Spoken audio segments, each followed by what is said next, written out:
Have you ever heard whispers of the Mami Wada, the spirits of the river?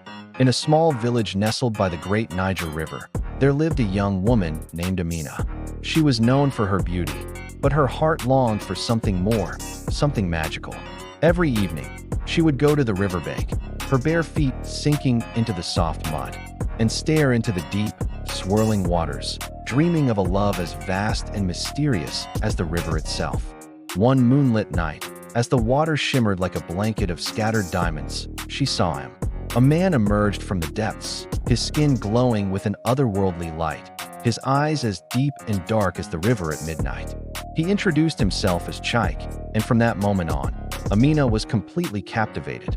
He wasn't like the other men in her village. He spoke of treasures hidden in watery caves and sang songs that sounded like the river's own melody. Night after night, they met by the riverbank. Chaik would bring her gifts, rare shells that whispered the ocean's secrets, and pearls that glowed with an inner fire.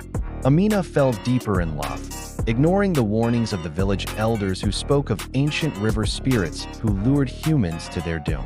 To her, Chaik was not a spirit. He was her soulmate, the answer to her deepest desires. When Chaik asked for her hand in marriage, Amina agreed without a second thought.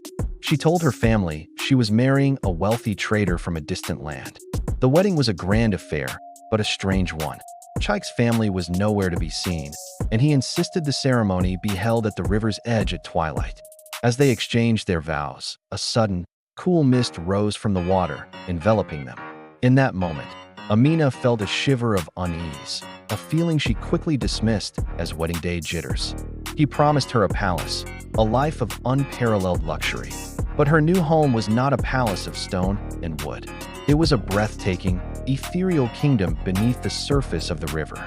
The walls were made of shimmering coral, the floors were carpets of softest moss, and light filtered down through the water, dancing and playing in every corner.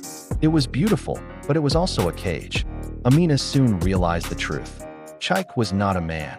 He was a powerful river spirit, and she was his prize, bound to his underwater realm forever.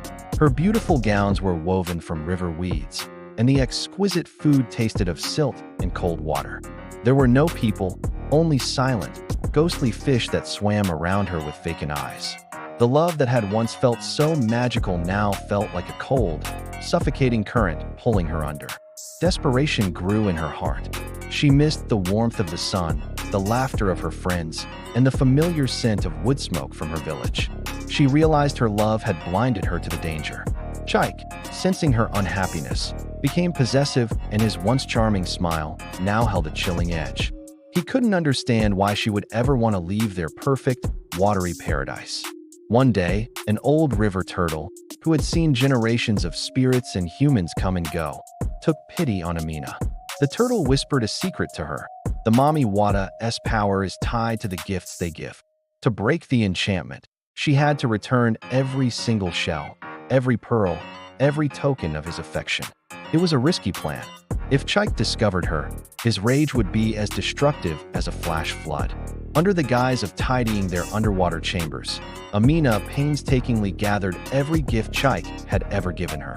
Her heart pounded with each pearl she found, each shell she retrieved from a hidden nook. Finally, with a small pouch filled with the tokens of her cursed love, she waited for the next full moon, the one time the barrier between the water world and the human world was at its weakest. As Chaik slept, lulled by the river's deep currents, Amina swam upwards, her lungs screaming for air. She broke the surface, gasping, the moonlight a beacon of hope. On the riverbank, she frantically laid out every gift, creating a circle. She stood in the middle and called Chaik's name, not with love, but with the strength of a woman reclaiming her life. The river churned and roared. Chaik rose from the water, his face a mask of fury and betrayal. But as his eyes fell upon the returned gifts, his power began to fade.